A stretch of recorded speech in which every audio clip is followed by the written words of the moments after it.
Түркістан облысында ТЖД қызметкерлері алдағы су тасқыны қаупіне қарсы дайындық жұмыстарын бастады. Ұшу кезінде мамандар өңірдің ірі су қоймаларындағы су деңгейін тексерді. Сондай-ақ, қыста қар көп түсетін тау беткейлері де назардан тыс қалмады.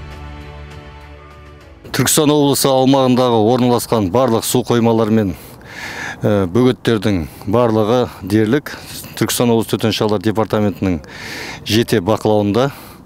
Осыған байланысты біз қыс ауасына қарамай көктемнің оңтүстік өңірде ерте түсетініне байланысты қазіргі таңдағы су қоймаларының жағдайларын зерделеу жұмыстарын жүргізудеміз. Қазіргі таңда облыс аумағында орналасқан су қоймаларының жағдайы бір қалыпты. Су көлемдері орташадан төмен деңгейде күнделікті бақылауға алынған. Ұшу қорытындысы бойынша ТЖД қызметкерлері көктемгі кезеңде су тасқыны қаупі жоқ екенін анықтады.